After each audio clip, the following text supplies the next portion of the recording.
Welcome, everyone.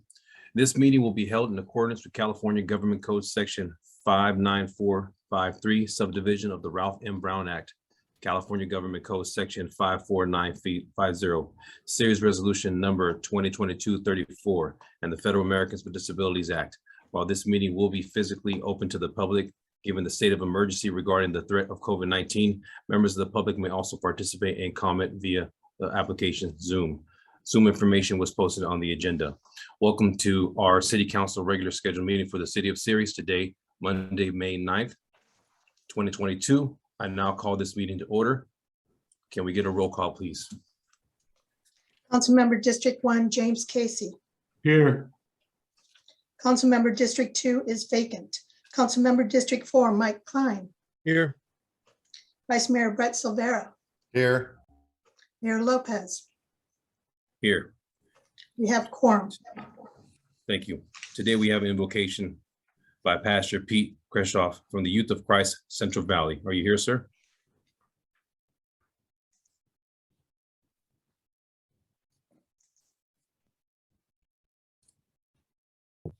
There we go. Are you able to hear me now? We can hear you. Okay, great. Thank you, Mayor.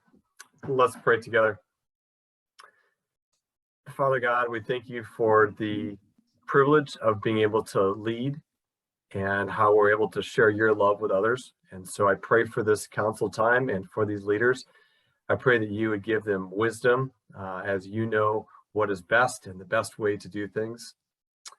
Father, I'm just reminded of the verse we say, rejoice with those who rejoice and mourn with those who mourn. This is a month of a lot of rejoicing. And I pray that we'd be able to come alongside those who are rejoicing. Thank you for what took place with Love Series. And Father, we rejoice with a lot of students who are graduating and are finishing up their year this month. But at the same time, we know there's a lot of pain, a lot of hurt, and a lot of people that are still struggling.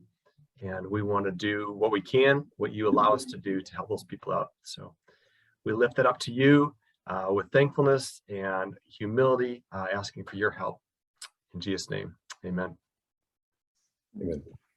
Thank you. I believe Christina has a photo of the flag. Everyone place your hand over your heart and begin. I pledge allegiance to the flag of the United States of America and to the republic for which it stands, one nation, under God, indivisible, with liberty and justice for all. Thank you. Moving on to presentations. We have two presentations today. First one is declaring May 15th, 2021 as National Public Work Week in the City of Ceres. I have a proclamation. Declaring May 15th to the 21st of 2022 as National Public Works Week in the City of Ceres, whereas public works professionals focus on infrastructure, facilities, and services that are vital to the importance, sustainable and reliant communities, and to the public health, high quality of life, and well-being of the people of the City of Ceres. And whereas these infrastructures, facilities, and services could not be provided without dedication of the professional men and women who make daily contributions to public works related to efforts that include design, planning, operations, and improving the city's infrastructure.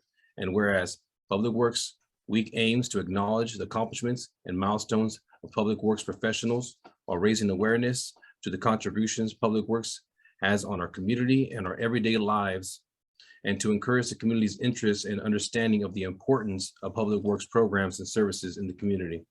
And whereas this year, 2022, marks the 62nd annual National Public Work Week, sponsored by the American Public Works Association, Canadian Public Works Association. Now therefore be it hereby resolved that I, Javier Lopez, Mayor of the City of Ceres, and on behalf of the City of Ceres and the City Council, do hereby designate May 15th through the 21st, 2022 as National Public Works Week, and urge all citizens to participate in activities, events, and ceremonies designed to pay tribute to our public works professionals and recognize the substantial contributions they make to protecting our community's health, safety, and quality of life. And this will be received by Sam. Are you there, Sam? Do you have anything to say, sir? Yes, Mayor. Thank you so much, Mayor. Thank you, Council. If I may just add, Public Works Week is celebrated every year to honor the women and men who maintains and improves the infrastructure system and critical service to the community in order to enhance the quality of life for our citizens. Ceres Public Works Department includes drinking water, wastewater, streets, parks, and landscape, public facilities, and solid waste professionals who dedicate themselves to ensure that residents and visitors have a beautiful, safe, and thriving community. This week, I encourage you to learn more about some of the less visible system that many times taken for granted, but play a vital part in our community on the daily lives. As an acting public work director, I want to congratulate our work staff for our hard work that we've been doing for our community. Thank you. Thank you, Sam. Thank you very much. Mr. Next. Mayor, if I might. Yes. Apologies. Yes, absolutely. Just one comment. I think we've heard it a couple times, but much of what the Public Works Department does is in the background. But the department is responsible for really critical infrastructure. So just want to thank the staff, the Public Works staff. Thank Sam for what you do. It's important work, and keep up the good work. Thank you. Thank you, Alex. Thank you so much. Thank you, Sam. Thank you you. to all the staff. We have our second presentation. Do we have former council member Rhino on the line? Annabelle? Let's see here. I do not see her listed. Okay, thank you. Our second presentation, recognition of former council member Linda Rhino for her years of service to the city of Ceres. We have a plaque for her, and we will make sure that she receives that plaque. In recognition of your 8 years of outstanding service as council member, we'll be forever grateful for your experience, knowledge, and support.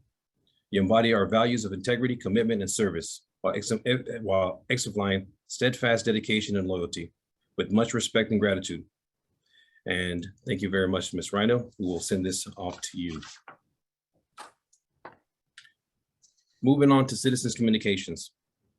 While the city council welcomes and encourages participation, before I move on, I'm gonna take a step back. Is there any council members that would like to make a comment in regards to the recognition of Councilmember Rhino?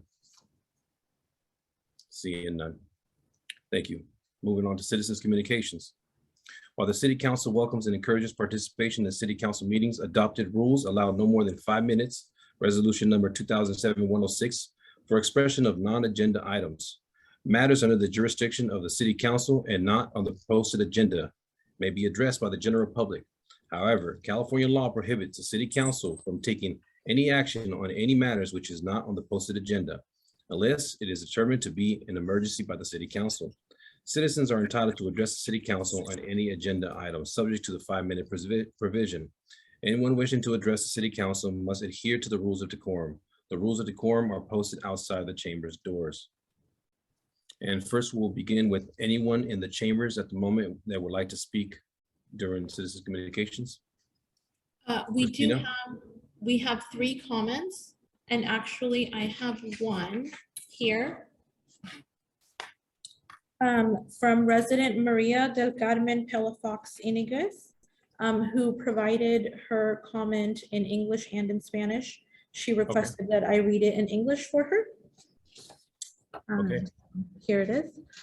Good afternoon. The reason why I am here is that I have been visited by the police on different occasions because of the Mexican music that I listen to on some weekends between 2 and 5 in the afternoon, and without being at a high volume, and I have paid a fine for this, and the police must have a record of what I say. And I know that some neighbors, the same thing has happened to them. In recent days, the police have visited me because of the noise of my pet, a parakeet that they gave me, and that is my children's pet. All this is for the call of a single person, Mr. Gene Yeagley, and the police must have the record of the person making the complaints. I know because I have collected signatures from the people who live on my block, and none of them are bothered by my parakeet or my music. I also know from my neighbors that they have also been visited by the police for their reasons, such as mechanics in their driveway or children playing in the backyard or cutting grass with the gas machine. In short, all these noises annoy them, and also The people put cement for driveways and things that I think we have the right to do on our property. We know that he is the one who makes the report, and I am not willing to pay more money, waste my time, and change my life for a person who shows intolerant and racist attitudes. That is why I'm here asking for the police to take their fair approach. I believe the work of the police and all government departments should be not only to receive complaints and punish, but also to verify that the complaint is real and verify that damage is really being done, because otherwise they would become a business in which they benefit from injustice. That is why I ask you to help me and tell me what I should do in this situation. And that is the comment. Thank you. Alice, if this is something you can look into, please, I would be really grateful. Any other comments? I have two more speakers here. Susan Sawyer. You have one too? Okay, after them too, yes. Yeah. There's quite a few, so we'll start with the first one. Just here? Yes, I've if you never could done this sit one before. here and then just face the Okay. screen so they can see you. Okay. Okay. All right. Hello. Hi, good evening, Mayor Lopez, City Council members, City of Ceres residents. My name is Susan Sawyer. I'm the acting supervisor at the Ceres Library. I'd like to provide an update on the services that the library is currently offering. We are open for browsing, open for checkout of materials, as well as computer access. As per the California Department of Public Health, we are encouraging masks inside the library regardless of vaccination status. Our hours of operation currently are Mondays 2 to 8, Tuesday, Wednesday, Thursday, 12 to 6 p.m. We're closed Friday, and we're open Saturday, 11 a.m. to 5 p.m. and closed Sunday. We have resumed preschool story times.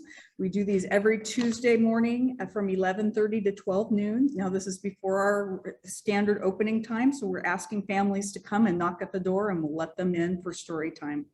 We're currently requiring registration just so we can keep a control of the numbers. That can be done at stanlibrary.org or by calling our branch at 209-537-8938. We're also slowly resuming other children's activities. That every first Thursday of the month, we'll be doing our Lego Play Day, and that's going to be from 3:30 in the afternoon to 4:30 in the afternoon. Other Thursdays, we'll have take-home bags of crafts and other activities for children to take home. And then lastly, our annual summer reading challenge will begin on May 17th and run through August 2nd. Readers of all ages are welcome to participate.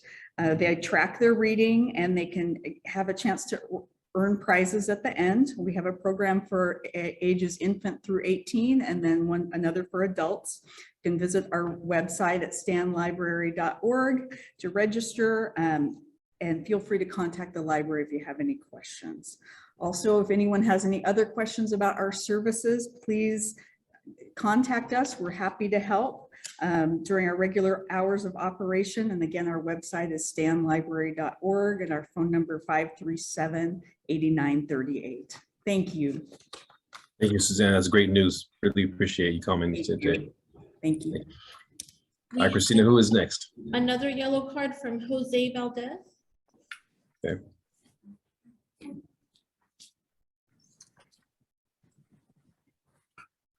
Hello. Welcome. This is my first time coming to this place. I don't know, how they work everything here, but also my English is not very good to explain everything exactly probably, but I'm gonna try to be clear. The reason I come today because I have 3 years living here in Ceres. I moved from the Bay Area. So I live in front of the one park in, I believe they call George Costa Fields. It's right there in Moffett Street, probably, I think. And the reason I come, like I say, is because right now it's our games, the baseball games for little kids, and I love it. I like sports, but one of the things I complaining for this kind of games here and close to my house is because a lot of people, they park in front of my house, and I don't have any problem for that. But the problem is a lot of people, they throw garbage to my yard and to my house. So I just come in a couple of times over here to the city halls, and I talk to even, I go to the police station to talk to, to if they can do something about it, because also they do like a lot of, the kids, they play with the cars, make a lot of donuts, they call like a donut, something like that. And it's so many traffic, and a lot of people, they make a lot of U-turns right there in the same street, they make it, hard problems to the traffic, just to get into our houses, because everybody, they want to make a U-turns in the same block. And also, like I say, I mean, the big thing for me is every day I started picking up all the garbage, I don't know if they can do something about it with that, or put like a paint, the sidewalk curb, painting like a red, like a no parking in front of my house, and they can use the other side, close to the park. They can park a lot of cars there, but pretty much that's it, I don't know if you guys can do something with that, because I'm tired to pick it out the garbage every single day. Like I say, right now with the games in the park, and like I say, I like it because I go out to see the games, but I mean, end of the games, everybody's gone, just jump in the cars and leave the garbage bags in there, bottles, anything, So, and this is something I don't really like it, and that's pretty much my complaining for this time. So I appreciate you guys for listening to me, and thank you so much. Thank you. Christina, he has a yellow card with this information on it. He does, yes. Okay, yeah, we'll make sure that Alex takes a look at that. Thank you. Oh, sure. Yeah. We'll definitely follow up. We'll make sure that we follow up. Next person, please. Or I think she raised her hand first. Okay.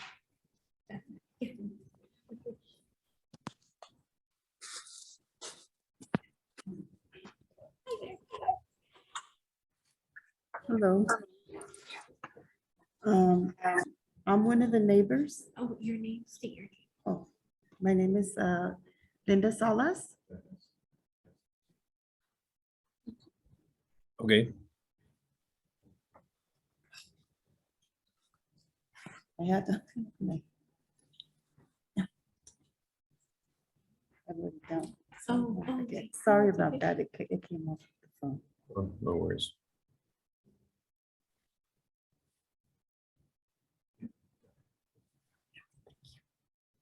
Okay.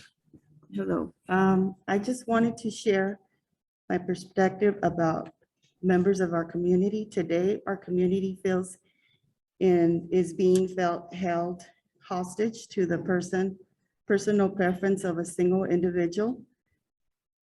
The simple daily experience, such as children playing outside, enjoying music at a reasonable volume, our family pets' existence are being targeted and suppressed. This fragment and sense of community in our neighborhood. Not to mention, it appears to be a waste of valuable resources of our brave law enforcement when they have to be respond to children playing life with laughter. I hope that this city council will recognize that this community does not feel this is fair, and hope something could be done to make this place family feel they can enjoy their daily lives. And that's all I have to say. Thank you. Thank you. Alex will be looking into this. I appreciate it. Thank you very much. Thank you. Is there anybody else? Yes. Oh, two more. Oh, okay. Oh, Series. I want to address this to Alex, the city manager. This particular case is a pending case with Animal Services for the county that these individuals are talking about. I've exercised all my rights. Evidently, these people, I personally gave some of them in the past, and for several of them lived here for a little while. The city of copy of the noise ordinances in the city. And it specifically explains how each issue is addressed. And, like I said, Alex, the city manager should, before he makes a comment, should probably get a hold of Animal Services and find out the extension of where this is going to go. I believe there's a possible hearing on the 27th of May. So, okay, thank you. No problem. Thank you. Next persons. Hello, my name is Fernando, How you doing, Fernando? and I'm here for a complaint with this man, Gina Jackley. And I lived there for 12 years in the corner of Don Pedro and Swigam. And but this man is always calling the police for some reason, because we hear some music, not loud, just low and not even high, and just to hear you yourself in your backyard when you're working. And this man is always bothering us. He not even called the police for me. He called the police around neighborhoods. He drives around and just too noisy to call the police to see who's making noise or working in cars or whatever. And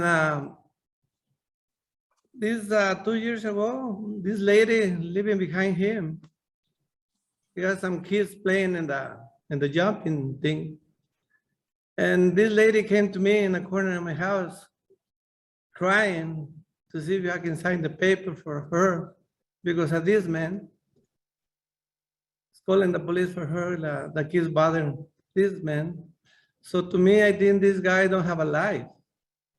This world is making a lot of noises. And this guy don't like noise. He's supposed to live out of the countries or in the mountains somewhere. He don't like noise. Even in the night, he not even had a lights on, you know, to see somebody is there, at least for protection or something. Everything is off. And to me, it's not a good neighborhood. One time I called him when he called the police at 3 o'clock in the afternoon. I had 2 kids, 10 years old and a 6 years old girl. And I told them to play in the back with me and turn on the music a little bit, play with them, and calling the police 4 or 5 o'clock in the afternoon. I mean, to me, I think it's early and not too loud and nothing, just to us can hear it there. But sometimes the wind comes from the north to south to his house. Maybe that's why he can hear a little bit more loud or something like that. And one time I told him why he's calling the police. I in front of him, in my side of my yard. Hey, why you calling the police if the music is not loud, you know? And I say, I'm not calling the police. Yes, you are. Even the police tell us, you know, already. They get tired of calling and calling and calling. And he said he doesn't call the police. Okay, so I leave it like that. And then the last time he called the police, they came to me and they gave me a ticket for $100 because he called the police and the police says, now every time they go, they're going to charge you $100 or whatever the ticket. It's not a warning no more. So I never had problems before with nobody. I'm a good citizen. I'm here for 45 years and I never had problems. So you can check my record and see but that's all I can say. Thank you. Uh-huh. Next person.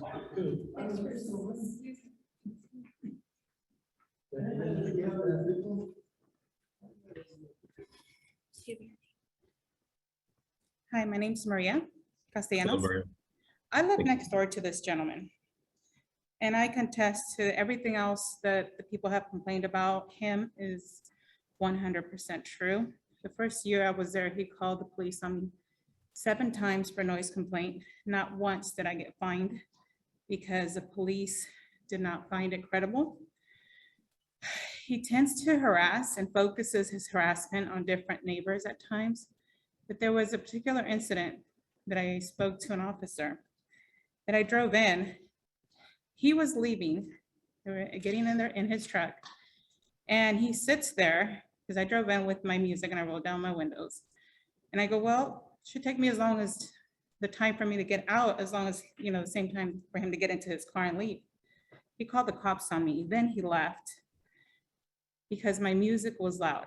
So he has done that numerous times where he won't even be in the home, or he'll go driving around the blocks, finding something to call the cops on, whether it's music, you know, graduation is around the corner.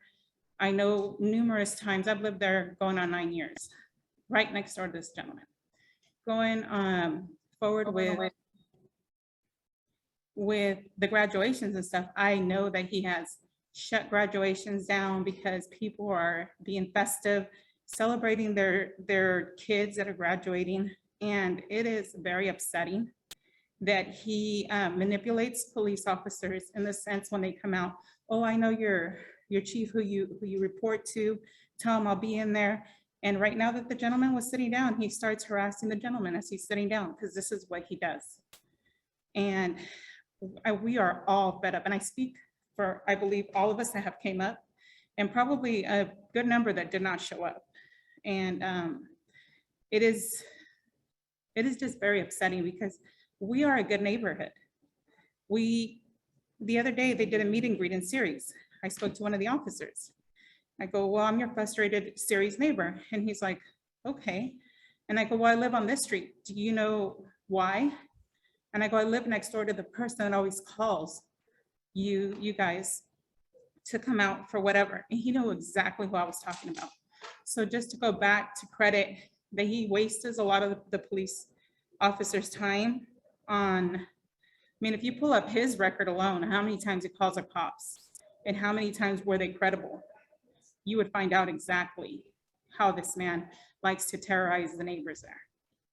That's all I have to say. Thank you, Maria. Do we have anybody else? Yes, we do. Give your name. Hello, my name is Elijah Rivera, and I am also very passionate about how this man and how he calls the cops on people in my neighborhood. I as well live next door to him. I've had the cops called on me, just myself personally, about 2 or 3 times. And every time he calls the cops, I just feel like he's just wasting tax dollars for no reason. And like, it's just frustrating, man. That's all it is. It's just really frustrating. And I feel trapped. I feel like I can't even drop a dime in the street without getting the cops called on me out there. Yeah, and like just at my house, I feel imprisoned, I guess, with noise and things like that. I feel like it's restricting my freedoms. And with fear of getting the cops called on me. And that's all I wanted to say. What was your name again? Elias Rivera. Elijah, thank you.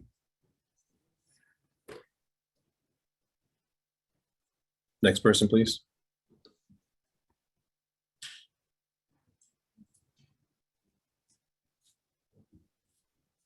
Your name?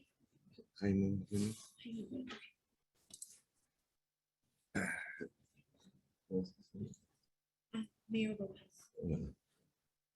How you doing, Mr. Lopez? My name is Jaime Moreno, and I'm consider myself like new in the community of Ceres, California. And I just went over here to say that this guy, I don't know, not even his name, but he's like all my neighbors. We are being harassment for this guy because he don't let the people live in peace. You know, he always complain on even in the minimum things that, you know, he don't let us live our lives in there. So I just find out I don't know who's the guy, but I just find out where he lives, you know. And like I said, it's pretty hard to live with this neighborhood around, you know. So I moved over here because I was thinking that's pretty peaceful place and everything, but I'm agree with that, but I never find out like this guy was start giving frown. He just like probably 2 or 3 weeks, he just called the city people just to let them know that I was doing my yard sale, and I not even know that I was supposed to pay for that a day, to do my yard sale, but the person went over there to let me know that he was pretty nice with me, so he let me know all about. So I just went and get my permit for next day. But I mean, this guy, he just complained on everything.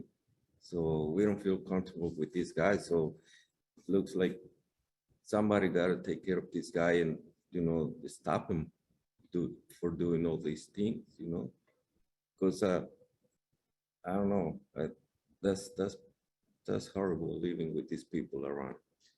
So I don't know, it's so like what to say right now, but I'm not even going to meet this guy because I don't think, it's like people that, we don't like to live with these people around. And I understand that the police, they like to get those phone calls and get some money from the neighborhoods. So many neighborhoods, they live day by day, and it's not so good with this guy. So I believe this is gonna ending up my speech. So thank you for listening to me. Thank you, Jaime. Thanks. Another person? Yeah.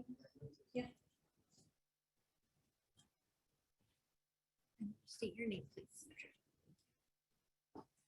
How you doing? My name is Alex Lopez. I'm familiar with all these calls and all that. I've been living with this guy for 30 years.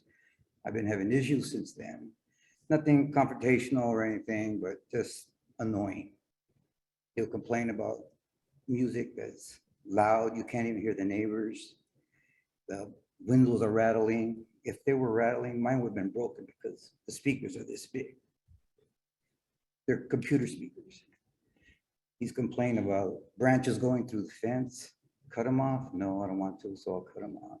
He wants to remove bushes or flowers that I have going in the backyard. I just recently came back about 1.5 years ago. He came over and talked, told me all these things that's going on in the neighborhood and all this stuff like that. I'm in the backyard, painting the patio.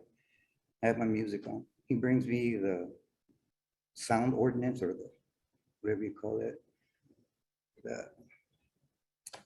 And for what reason, I don't know. I wasn't playing it loud. It's always something. Now, recently, in the last few weeks, I'm outside painting. He's flickering the lights off and on, like if I have the music blasting, and I don't. I can understand what these people are talking about, but it's nothing. There's no reason to complain. There's nothing. He tells me he hates music. I should understand because he was in the military. And he should told me my son should understand because he was in the military also, along with my brother and my uncles. Well, they enjoy music. Their son's a DJ. Music doesn't bother him. If it bothers him, I understand that. But don't make everyone else uncomfortable because of what you don't like. No one's playing loud music. I live right around that area.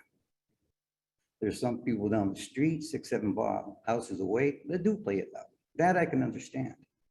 But when you're playing music just to listen to, or the neighbors, no, there's no reason to complain or call the cops. It's annoying to me to hear this. I've been dealing with it for 25 years. I never had a cop come to my door personally. He's always came to me once, twice, 3 times. But flickering the lights or putting a picture on my door, no, it's unacceptable to me. All these complaints, I've never complained for all these years until this day. And I just want you to know the truth, where I'm coming from. There's 3 sides, his side, my side, and the truth. And I have no problem telling you any stories that you want to hear. It doesn't bother me because I still do what I'm going to do. I'm not going to lower it. I'm not going to raise it. I'm going to play it to where I like it. It's not annoying to anybody else except him. So that's all I have to say. I have nothing against the man, the gentleman, but he needs to just stop because it's annoying to me to bug and continue doing this. I ain't gonna stop what I'm doing. But I don't need someone else coming to the doors and telling me all this stuff because he doesn't like it. So I don't know. That's all I have to say. Thank you. Anyone else, Christina? Did you comment or, yeah, go ahead. I don't remember. I'm just your name. Yes, hello, my name is Angelica Gutierrez. And actually I am here with the first one that spoke. And it's regarding her parrot. Her parrot, we went around talking to every neighbor, asking if it bothered anybody. And they all said no. And they signed for us a letter stating that. And she already got a fine and now we have to go to court because apparently he called her in and there's nothing else we could do but fight it. And according to the city, we could have 3 exotic animals. We already went through it. We investigated basically. And the parrot is a normal animal. He'll get excited just like a kid and you hear him, but they only take him out like 3 or 4 o'clock in the afternoon so he could play with the kids. And it's normal. And I don't think it's anything bad. Kids want to have animals, dogs bark, and we can't shut them up. Kids scream, kids play, they cry. How can we shut them up? We can't. They're kids. So I don't understand why there's so many claims and calling and calling and calling. We just want him to stop because we know he goes around and takes pictures and all this and that. He brought the recording of the parrot. That's the last meeting. So we just want to see him stop and leave us have peace. We're normal. We're humans. Yeah, that's it. Thank you, Angelica. Do we have anyone else? It doesn't look like it.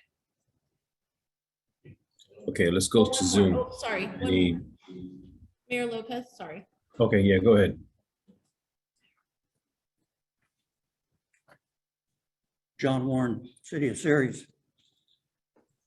Want to take this opportunity to congratulate Linda Rhino publicly at the meeting here today for her service to the City of Ceres. Whenever someone needed her assistance to work on a project or whatever it was, she always stepped up and responded to their needs. So a big thank you to her for what she did for our city over the past 8 years and her service to the city while she was employed here. She was a employee of the city for many, many years. So I wanted to say that this evening. And the other thing is, sitting here tonight, all the citizens that have spoken towards the dais. And a lot of them spoke low and you can't hear them. I can hear Mayor Lopez because of the volume that comes out of the screen here, and he's facing the audience. So if we're going to continue with these type of meetings, citizens that speak to the audience should not sit with their back to the audience so they can be heard. It would be better for them to be on the other side of the table facing the audience so that they could be heard. Sometimes they speak very low and they're you can't understand what they're saying. And about half the people that spoke here tonight, I could not understand one word that they said. Now, maybe that's a problem just with me, but it's something that the other people behind, I know, were listening and leaning forward to hear what they were saying. So if you're going to speak to an audience, you need to speak facing the audience, not with your back to the audience. Thank you very much.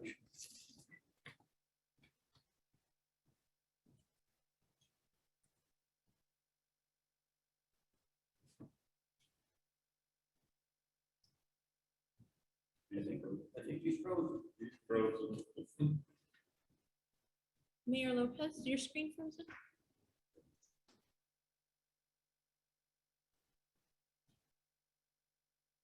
Alex? Hello, can everybody hear me now? Sorry about that. I lost connection. Okay, Mr. Warren, thank you. Anybody on Zoom now? Okay. Currently, there is no one wishing to speak, and we did not receive any written comments. Okay, so nobody on Zoom? Okay. Thank you very much. The public comment period is now closed. Any council members have a conflict of interest? Seeing none. Moving on to consent calendar.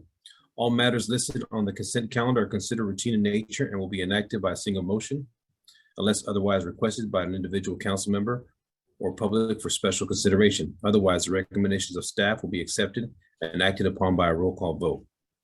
Is there anyone on the council that would like to consent item pull for the discussion?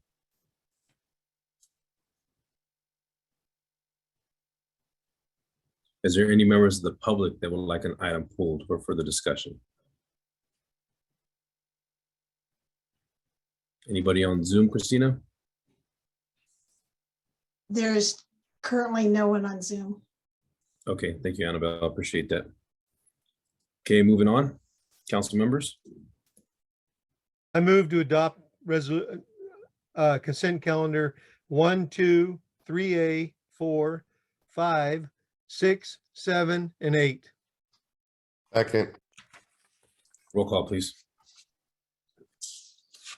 Councilmember Casey, Yes. Councilmember Klein, Yes. Vice Mayor Severo, Yes. Mayor Lopez. Yes, Motion passes 4-0. thank you. Excuse me, moving on to public hearing. Item number 9, introduction of ordinance 2022-1072 for zoning ordinance text amendment, ZOTA, to the Mitchell Road Corridor Specific Plan, MRCSP, that would allow main building heights up to 50 feet on property zoned RC, regional commercial, subject to approval by the Planning Commission. Christopher, I believe you have a presentation or a report, actually. Yes, can everyone hear me? Yes, we can. All right, sharing my screen, I think. Can you see a map here?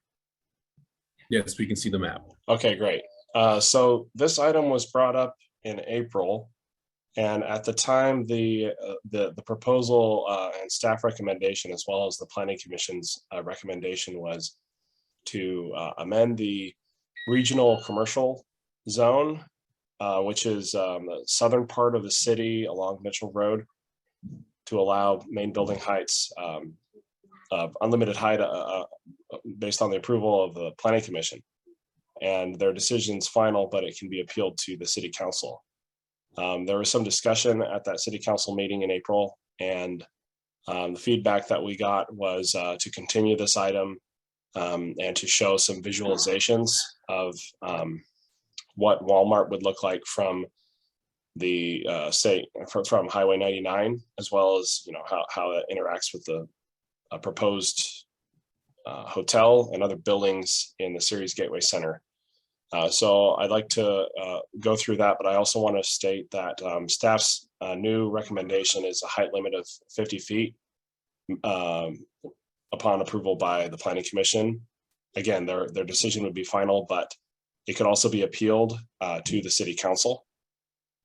A 50-foot height limit would allow a 4-story building, such as a hotel. It's 4 stories. The current height limit is 35 feet, which allows 3-story buildings. So in this map, you can see Walmart near the top. I uploaded the site plan for the Mitchell Ranch Center, which includes the Walmart. and as well as the Ceres Gateway Center down here, so that I could find out where the building locations are. And then in Google Earth, I made 3D models for each of the buildings, and they're all in different colors. So you kind of have the, blue, green, all these other colors are these buildings. And then you can see on the map, it shows on Highway 99, point A at the far southern end, and working your way up the northbound side of the highway, point B, point C, and point D. These 4 points are on the next page. And what I did is in Google Earth, I brought the camera down really low, about 5 feet above the pavement. And I oriented the camera towards Walmart with those 3D buildings in place so that we can see a visualization of what that would look like. So let me go down to the next page. And I'm going to try to zoom in so we can see this a little bit easier. So this top one is point A. And this is a representation from about 5 feet above the pavement. It's the furthest south point, driving northward on Highway 99. This is right after you pass the freeway exit that goes over to Mitchell. And there's a light blue box over here. This is Walmart in the distance. It's pretty far from the freeway. And then there's several other stores that will be coming in that are, some of them are being built right now. Hey, Christopher? Yes. And we're still seeing the first slide. Oh. Let me reshare my screen, okay? Thanks for stopping me there. Just a minute.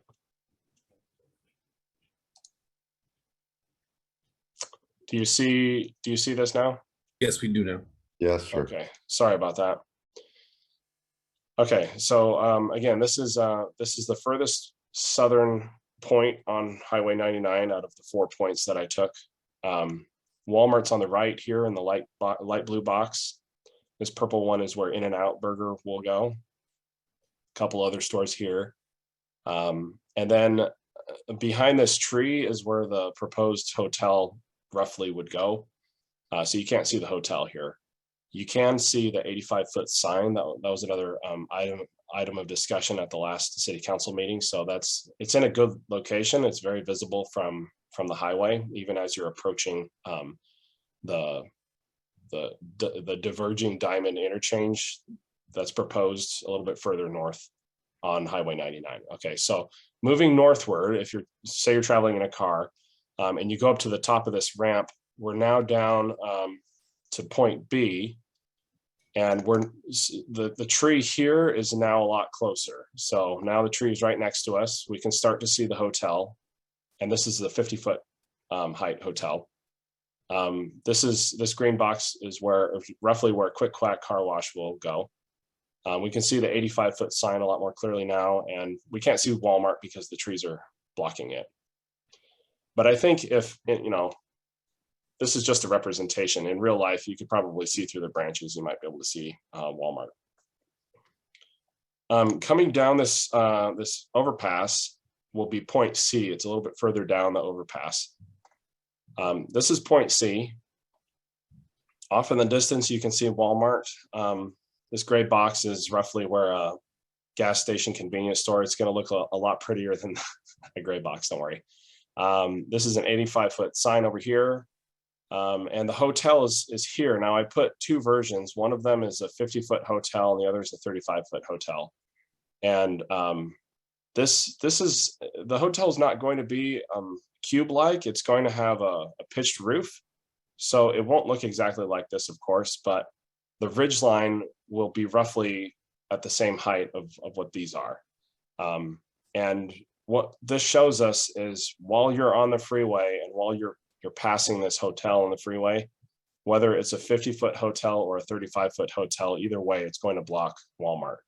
In fact, some of the other businesses are also blocking Walmart. So that's just something to take note of.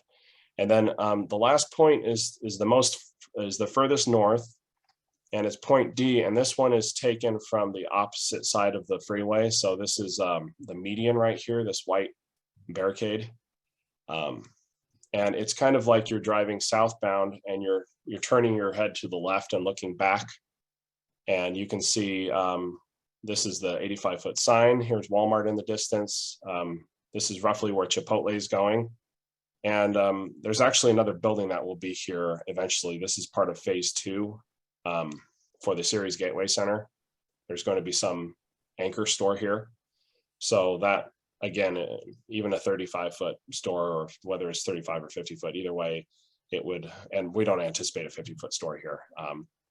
It would block the visibility of Walmart. So I hope that answers your questions about the site, the view distance, the visibility of the different stores and how they interact with each other, and the effect of this zoning ordinance text amendment on the height limit. And I'm here for any questions. Thank you. Bring this back to council for questions. Christopher, I have a couple questions for you.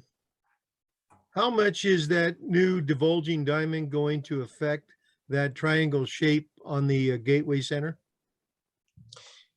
So this land right here where these trees are, can you see my mouse? Yes. This area will be part of the freeway exit, and it will curve, and it's going to go around this sign and then link into Service Road. So if we go back up to the map, you can see kind of a dark line here. That is the edge of the property, more or less. I mean, this isn't perfectly to scale, but I tried my best. And so the freeway will be built, it'll be widened, and this exit will come around like this. So as if you're exiting the freeway, also this will be an overpass that's going to be taller than it is now. So you'll actually be driving back uphill right here, and that will give you greater visibility of Walmart, because you'll be able to see over you'll be able to see over some of this area. This is a retaining basin right here. So you'll definitely have some visibility from the top of the overpass. You'll be able to see Walmart very clearly. As you're exiting the freeway. As you're exiting the freeway, yes, because actually I take something back. If you stay on the freeway, then you go under that overpass. I should clarify that. Thank you. Right. My next question is, at one time, there was a proposal for 2 hotels in that general area. Is there still a second hotel that is thinking about coming into that area? Not that I'm aware of, only this one. Okay, thank you.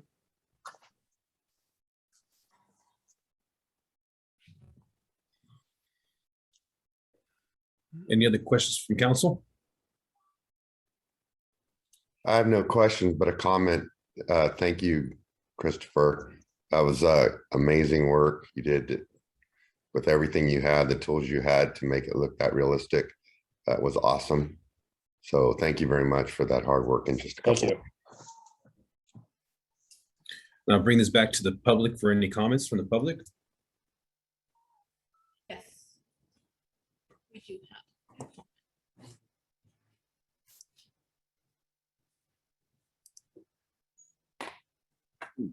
Where'd the map go? Oh, I'll share it again. Sorry about that. John Warren, City Series. Sure, here you go. My question is, north of Service Road on the east side, north of where I think Farmer's Brothers is, there's a lot there. Just before you get to where an open lot of property, just before you get to where the Catholic Church is, across from Walmart.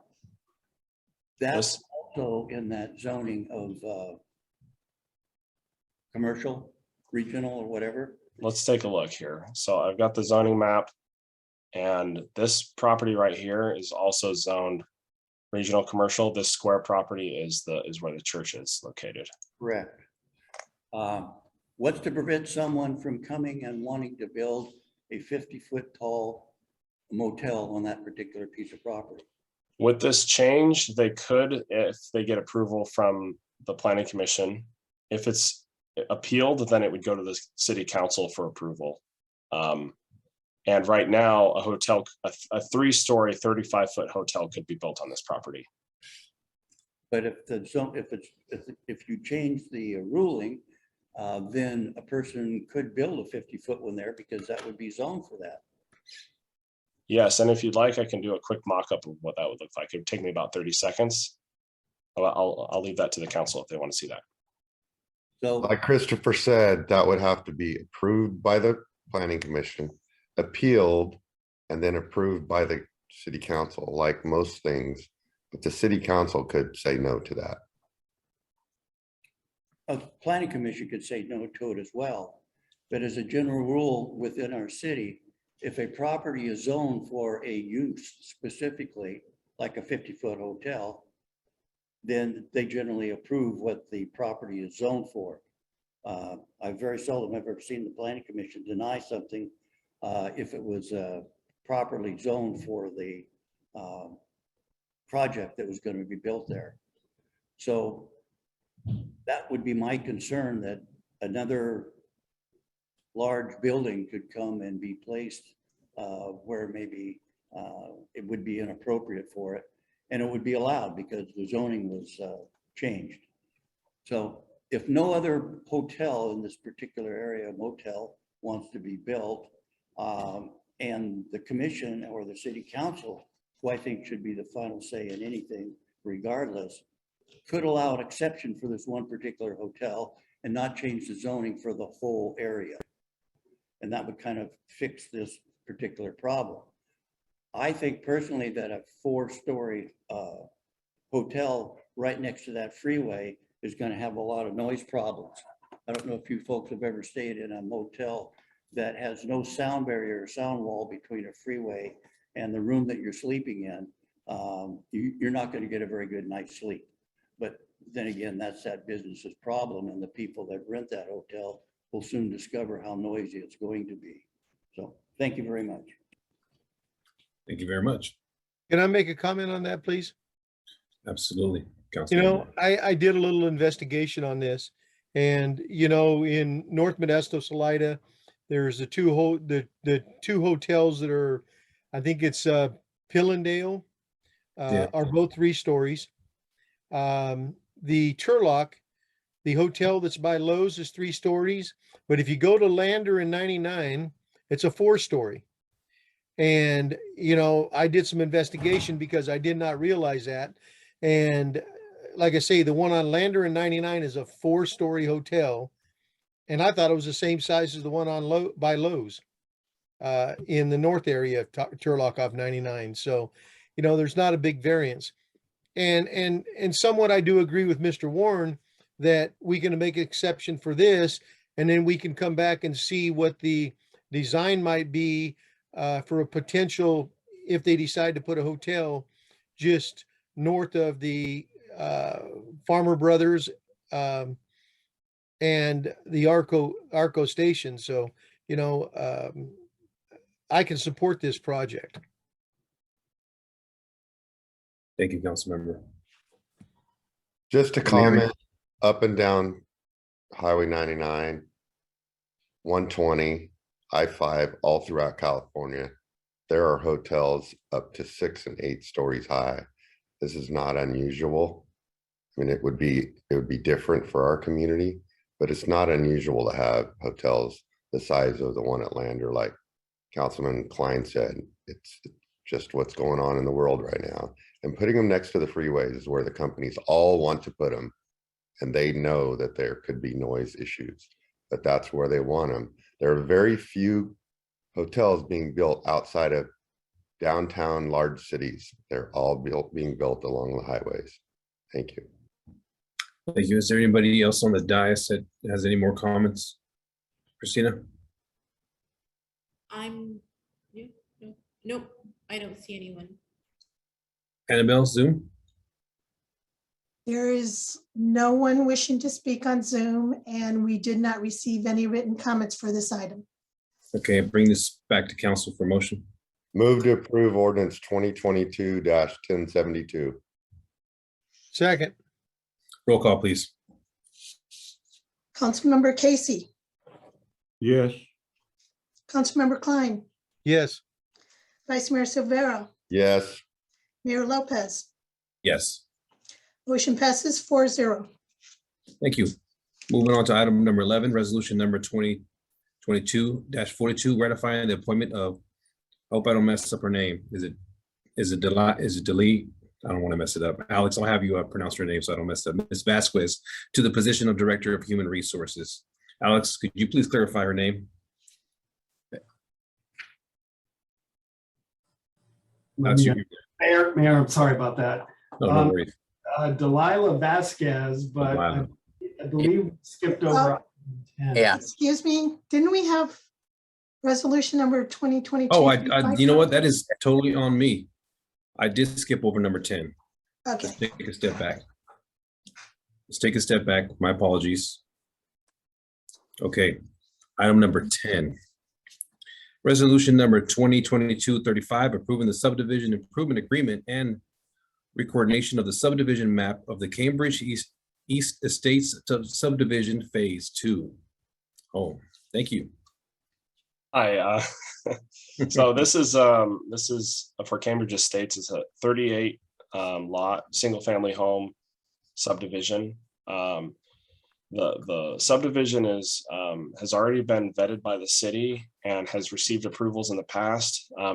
The item before us today is two things. It's the acceptance of the final map, so it can be recorded, and it is the subdivision improvement agreement. So this agreement is between the city and the developer. The developer is required to construct infrastructure and improvements, streets, sewer, water, those kinds of things.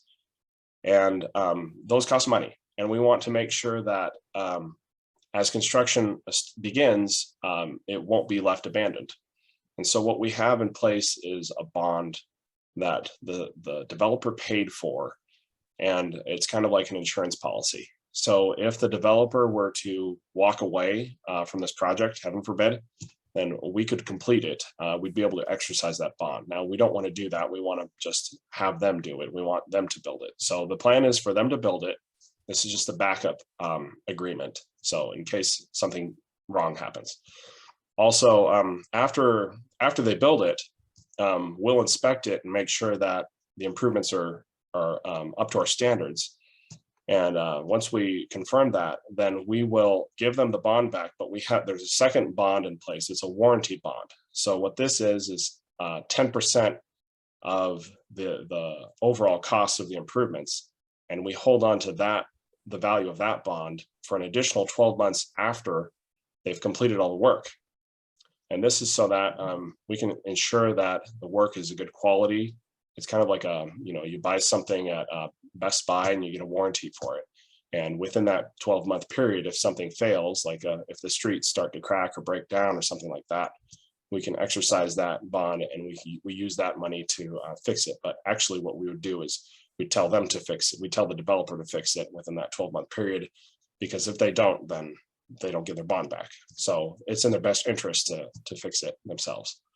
After the 12-month period, we do another inspection, make sure that everything's up to our standards, and then we can give that warranty bond back. Another part of this agreement is a fence that's required on the eastern boundary of this subdivision. It's always been required. It's a 7-foot chain link fence with slats. And the reason for it is that there are some ranchettes that are 4 ranchette properties on the east side of the subdivision. And if they have any horse or livestock, anything like that, there needs to be a fence in place that's sturdy. It's kind of a safe neighbor kind of fence. After it's built, we give the cash deposit that they've already given us back to them, because we want to ensure that they build it. So we have a cash deposit on hand for that fence. So that's the other part of it. I'm here for any questions. Thank you. Brings us back to council for questions. Was there any discussion on a cinder block fence instead of a chain link fence? The fence that has always been approved in the conditions of approval has been a chain link fence with slats. The alternative was a wooden fence if there was no agriculture going on those properties, but they're still ranchettes. They haven't been developed. So that's why the higher requirement of the chain link fence with slats is required. And actually what the developer is going to do is they've said that they're going beyond that, and we might have a representative of the development here, but they've agreed to build that chain link fence with slats on a concrete foundation and have a wooden fence on the interior side of the subdivision, just as a benefit to the residents that will live there. Yeah, that's But, why I asked if there's, sorry to interrupt you, if there was any discussion on a cinder block, because that would look a lot better than a chain link fence. So with what you're just talking about, there's been some discussion. I think that would look much better too. Next question. Exhibit B, C, and D. Mine are blank. Is there a reason why those are blank in my book? Exhibit B is are you talking about Exhibit B of the attachment 1? So that's the resolution, Planning Commission Resolution 1812. Yes. And then cost estimates is C, and improvement plans is D, and they're all blank pages. Yeah, I think the reason for that is there was a reshuffle last minute, and we have all of those documents, and I'll make sure that you get those tomorrow morning. But we have all the documents ready. I'm happy to email those to you. There was a reshuffling when we were putting together this all the exhibits and the attachments here, and that happened. So, but I know that we have all the documents. Thank you. Any other comments from council? Questions?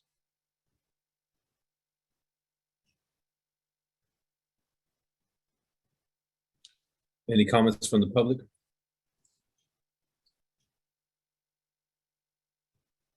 Christina? I don't see anyone with comments. Annabelle, Zoom?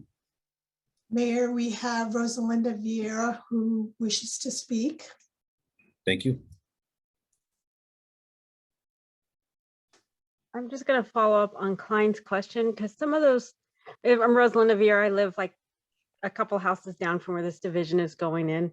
And I'm hoping some of that involves upgrades to where they kind of did some construction on the road, because that isn't quite smooth. So I'm hoping that's gonna, when the houses go in the new driveways, they're gonna fix some of that unlevel road.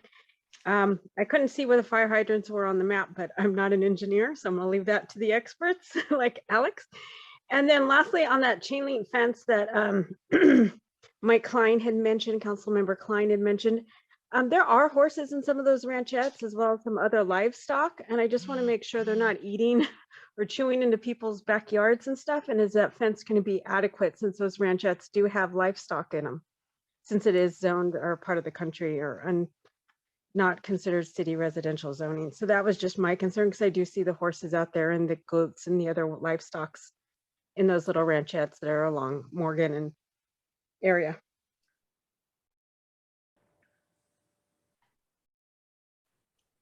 Thank you. Anybody else on Zoom? There is no one else wishing to speak, and we did not receive any written comments on this item. Thank you. I'll bring this back to council for motion.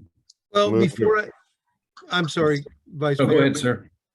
Before I make a motion to accept it, Christopher, if you would please, check with the developer and see if we can do a little bit better improvement on the chain link fence and where we go with that. I know the resolution calls for a chain link, but I think, with it being ranchettes, if we can get something a little more adequate, that would suffice, me and some of the residents around there as far as aesthetics and things like that.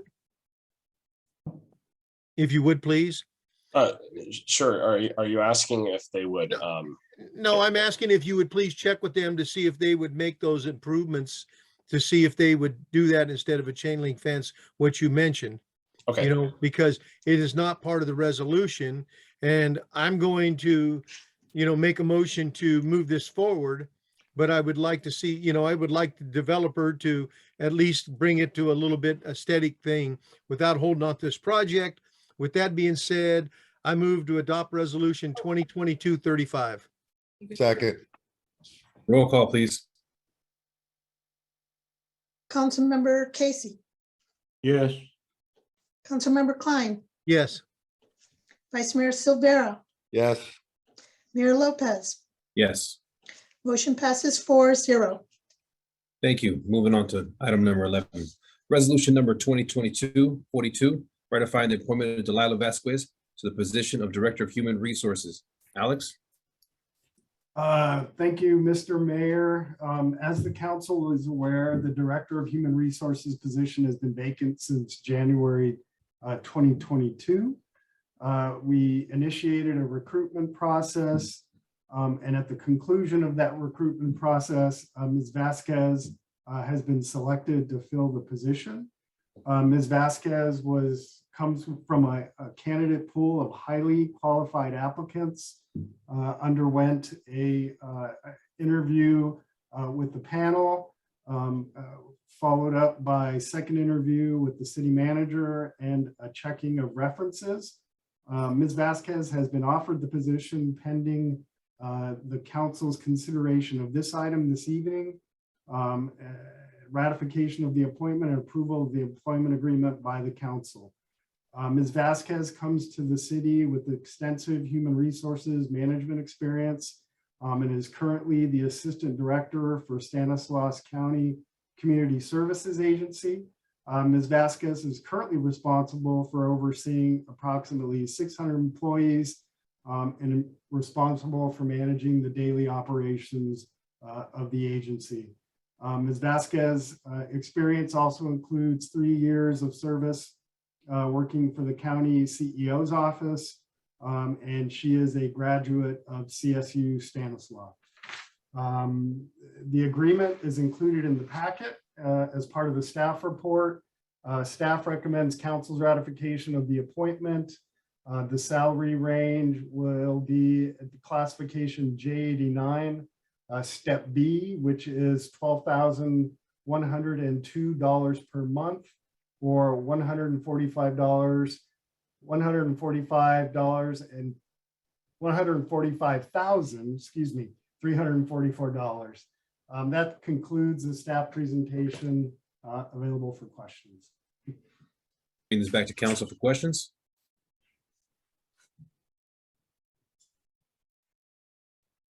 Don't have any questions. Anybody in the dais has any questions? No questions here. Annabelle, Zoom? There is no one wishing to speak, and we did not receive any written comments on this item. Thank you. Bring this back to council for motion. I'll move to approve resolution 2022-42.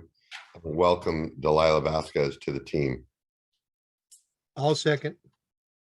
Roll call, please. Councilmember Casey, Yes. Councilmember Klein, Yes. Vice Mayor Silvera, Yes, Mayor Lopez. Yes. Motion passes 4-0. Okay, thank you. Do not have any discussion items. Do we have any council member referrals? I have nothing. Seeing none. Moving on to reports. I would like to start off by thanking the Chamber and the Lions Club for putting together another great street fair. It was great to see the council members out there partaking, and it's really great to see the citizens of Ceres. And thank you to all the staff that participated. And I also participated in the Cinco de Mayo parade. That was also pretty fun. It's the reason why I have a tan today. Bring it back to the city council for any reports. I have nothing. Mr. Mayor? Yes, sir. Sure. This is kind of a halfway report. You know, when we had a situation where there were just 4 of us and we had to make a difficult decision or easy decision when we decided not to keep Mr. Osgood on the council, you spoke up and asked the city manager and the city attorney to check with Mr. Klein, who wasn't present at the time, to see if he'd be interested in filling that position. I know that last session we had, we decided 3-1 to hold off until the general election in November, which would place the vacancy for District 2 filled in January. I think that it's kind of an emergency on my part, and I would like to suggest that the city manager and You muted your mic.